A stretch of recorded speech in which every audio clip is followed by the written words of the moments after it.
Olá pessoal, hoje vamos tratar de um assunto que eu já mencionei em vários vídeos, mas eu aparentemente esqueci de conversar com vocês diretamente sobre. Então, para me certificar que estamos na mesma página quando eu falo de conhecimento e de crença, qual a diferença, eu preciso desse vídeo, né, para que eu possa apontar futuramente. Olha, se você não entendeu o que eu me refiro como conhecimento ou crença, é isso, veja isso. Enfim, a maioria de vocês já deve saber sobre isso, mas mesmo para aqueles que já sabem, é importante esse vídeo porque se alguém vier procurar vocês e quiser uma explicação a respeito, vocês podem simplesmente apontar para o vídeo em vez de precisar se estender por parágrafos e parágrafos explicando o assunto. Vamos estar falando de uma das pedras fundamentais do ceticismo, que é diferenciar o que é uma crença e o que é conhecimento. Esse vídeo, eventualmente, eu espero que leve a uma série de assuntos relacionados que devem incluir falácias, né, o que são as falácias, quais são as falácias cometidas com mais frequência, vieses cognitivos, o que estes são, os mais frequentes, mas este aqui em específico nós vamos tratar da raiz do assunto. Mas antes de passarmos para isso em específico, eu preciso deixar claro o que é essa raiz, da onde ela vem, né? A epistemologia é a área da filosofia que estuda a natureza e limites do conhecimento. E quando eu falo, sempre que eu falar com vocês em crença e conhecimento, eu estou falando sobre estes a partir da visão da epistemologia. A epistemologia também é a mãe do método científico. Outra ferramenta importante quando nós vamos diferenciar crença e conhecimento é a retórica. Retórica é a técnica ou conjunto de regras que constituem a arte do bem-dizer, a arte da eloquência, a oratória.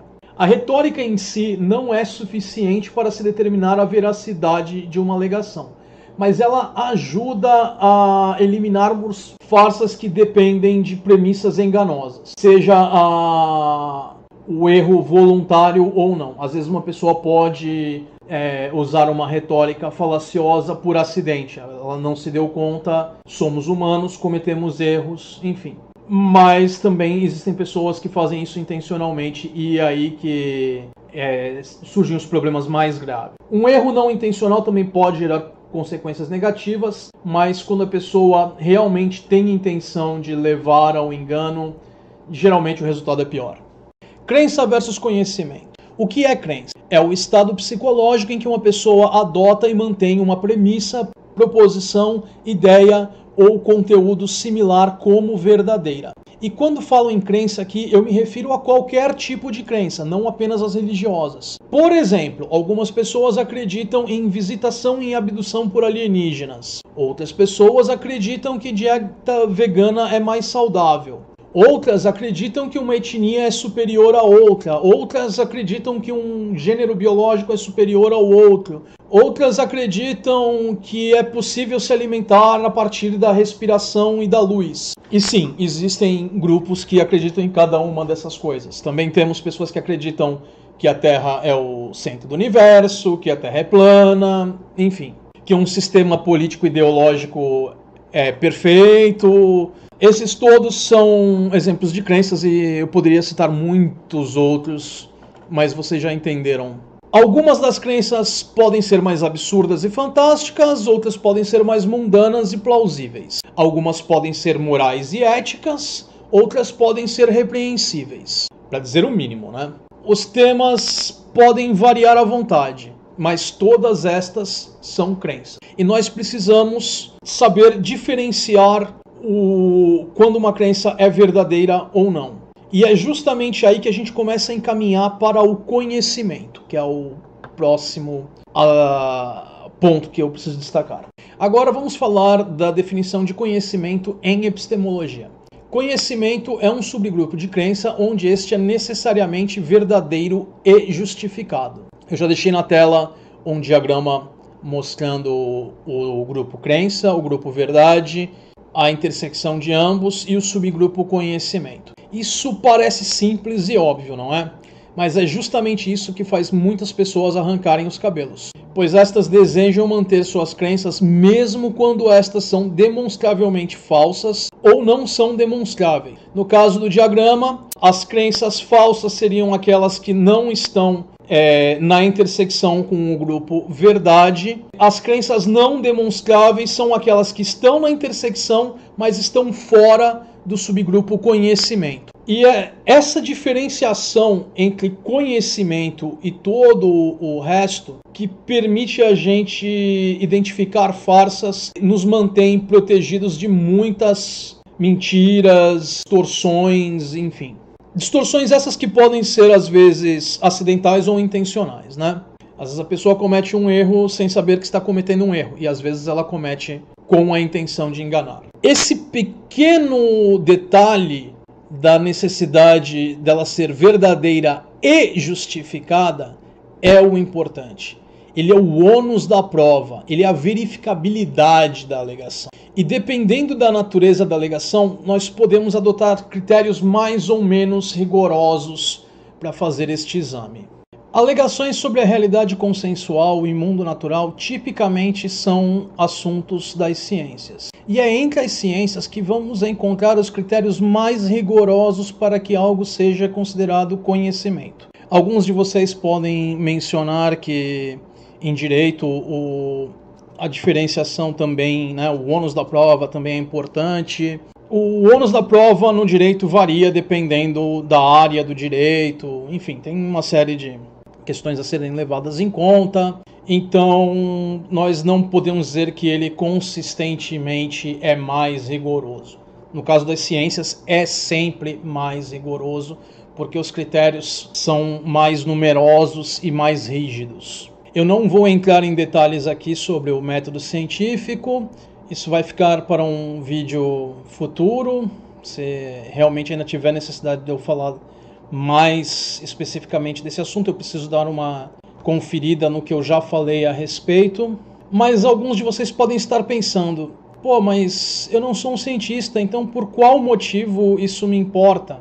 Além do simples fato de estarmos cercados no nosso dia a dia de objetos e conceitos que são produtos direto da ciência, do método científico, este é a melhor ferramenta que nós temos para fazer a separação de crença e conhecimento. Para simplificar e falar superficialmente, em ciência, para que algo seja considerado conhecimento, é necessário que nós tenhamos corroboração por evidências, é necessário que tanto o processo quanto os resultados sejam verificados de forma independente por qualquer pessoa que deseje fazer o exame e siga os procedimentos corretos. Se o procedimento for feito de uma forma errônea, é claro que o resultado não vai ser confiável, né? Enfim. Ou seja, ciência não depende de crença, ciência depende de conhecimento, por isso os critérios rigorosos. Existem vários outros critérios além destes, mas isso fica para um assunto em um vídeo futuro. Quanto mais criteriosos nós formos para determinar a veracidade de uma alegação antes de aceitarmos a mesma como verdadeira, maiores são as chances de evitarmos enganos, mentiras e farsas. Depois que nós aceitamos algo como verdadeiro, uma alegação qualquer, é muito mais difícil, pois além de ter que passar pelo mesmo processo anterior, você ainda soma a esse a luta contra qualquer possível viés cognitivo que se faça presente. Eu não vou entrar nos detalhes dos viéses cognitivos aqui. Conhecimento, por definição, como eu já falei várias vezes, precisa ser verdadeiro e justificável. Por que só a parte do verdadeiro não é suficiente? Pois algumas verdades, por elas não serem demonstráveis, nós não conseguimos diferenciar elas de mentiras. Então, nós só podemos saber se algo é verdadeiro se este algo for verificável, for demonstrável, for justificável. Eu vou tentar usar uma pequena anedota, uma pequena evidência anedotal aqui, porque eu não vou poder mostrar a conversa para vocês, para tentar deixar esse assunto um pouco mais suave, mais agradável, né? Eu tive uma conversa vários meses atrás no Facebook com um apologista ateísta, que ele fazia alegações de conhecimento sobre a crença religiosa dele. Ele dizia que uma determinada religião era verdadeira e isso implicava que um determinado Deus era verdadeiro e que nós deveríamos aceitar isso, enfim. Vocês entenderam a natureza da alegação. E a natureza da mesma não é relevante. O que é relevante, mais uma vez, é que qualquer alegação precisa ser demonstrável, né? Entramos aí na questão de dois princípios lógicos e epistemológicos, que é a navalha de Ockham e a navalha de Hitchens. A navalha de Ockham diz que você não deve adicionar outras premissas ao seu argumento, além daquelas que forem necessárias para demonstrar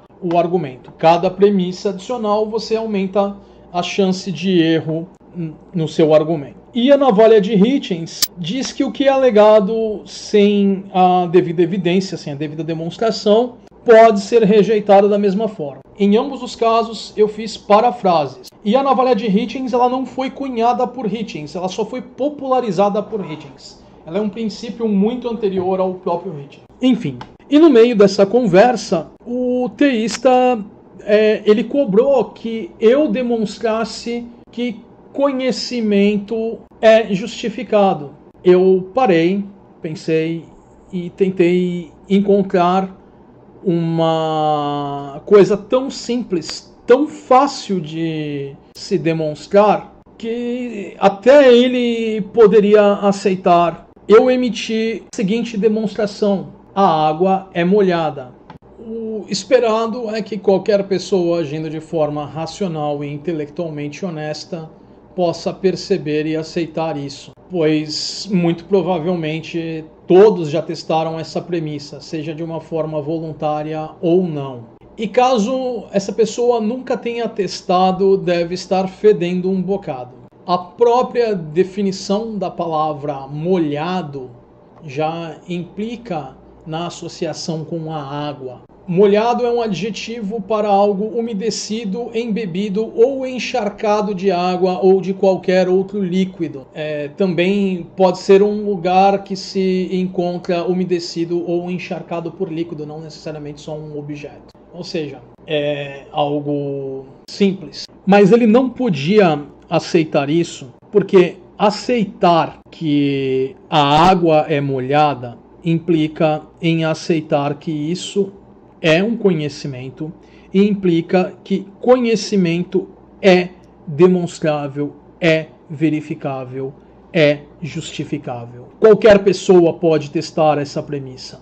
Ele ficou horas e horas tentando falar sobre água e óleo, que eu tive que explicar que é outra questão, a questão da água e o óleo não se misturarem tem a ver com a solubilidade, enfim.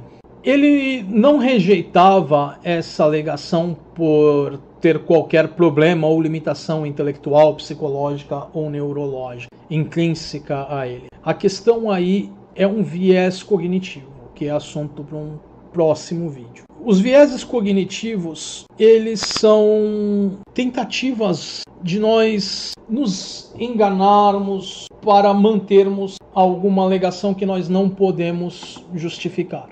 Ele aceitar que conhecimento precisa ser justificado implicaria em que a alegação dele sobre o amigo imaginário dele não é conhecimento, é apenas crença. E crença não é uma forma de se determinar a veracidade de qualquer alegação, pois é possível e existem crenças que são falsas. Por exemplo, a crença em Papai Noel. Crianças acreditam em Papai Noel, mas nós adultos sabemos que Papai Noel não existe. Eu gostaria de dizer também que não necessariamente eu poderia ter usado esse exemplo da água, eu poderia também ter falado o fogo é quente, enfim. Eu achei que a água é molhada fosse mais simples de se entender. Mas a simplicidade da alegação e a facilidade para se testar a mesma não interessa para ele. O que interessa para ele é manter a crença dele a qualquer custo. mesmo que isso leve a ele rejeitar a realidade.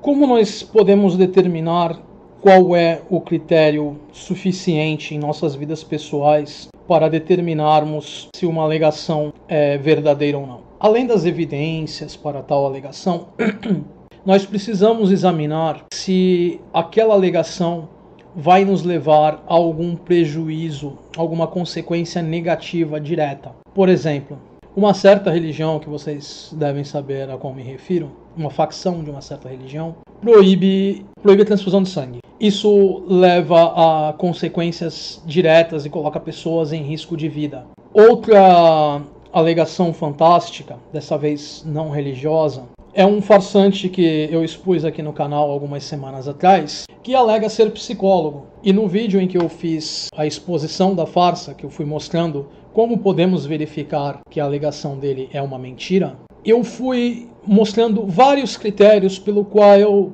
podíamos testar as alegações dele. Outros critérios poderiam ser alcançados? Sim. E eu vou gradativamente aumentando esse critério até chegar em um critério em que a situação fica resolvida em 100%. Não há dúvida sobre a farsa nesse caso. Isso nem sempre é possível, mas precisamos ter o maior grau de certeza possível antes de aceitar algo como verdadeiro. Se você não pode chegar nisso, você não deve aceitar, porque adotar uma crença que não condiz com a realidade muito provavelmente vai levar dura verificação com a realidade. Se alguém não acredita na gravidade, o mundo não está aí para a descrença dessa pessoa. Se ela pular pela janela, ela vai se impactar contra o chão. Se uma pessoa não acredita na evolução e por isso não acredita no uso de antibióticos e pegar uma infecção, ela também vai descobrir rapidamente o preço. Se uma pessoa acredita usar um desinfetante industrial, consumir um desinfetante industrial pode curar uma certa condição de saúde, essa pessoa vai acabar consumindo o produto e se intoxicando, para dizer o mínimo. E acreditem, esse tipo de alegação existe. E eu já tratei aqui no canal faz tempo. Quem sabe em algum momento até trato disso em mais detalhes, mas esse vídeo já está longo demais. E o importante é que vocês sempre sejam cuidadosos, sempre sejam criteriosos. Examinem ao máximo possível. Tentem ter o maior nível de certeza que vocês puderem estabelecer para algo antes de aceitar como verdadeiro. Com isso, pessoal, eu encerro como sempre com vida longa e próspera. O Psicético adverte: ceticismo faz bem à saúde. As fontes estarão na descrição do vídeo. Se você gostou do vídeo que acabou de assistir, inscreva-se no canal, deixe seu joinha no vídeo e na página de Facebook. Se desejar, sinta-se livre para compartilhar o vídeo. Caso não tenha feito ainda, clique no sininho do YouTube ao lado do nome do canal para receber as notificações do mesmo. Vídeos novos estarão disponíveis todas as segundas-feiras. Deixem suas sugestões e perguntas nos comentários ou na página de Facebook. A página de Facebook do canal é a forma mais rápida de receber uma resposta minha a qualquer pergunta ou sugestão. Vida longa e próspera!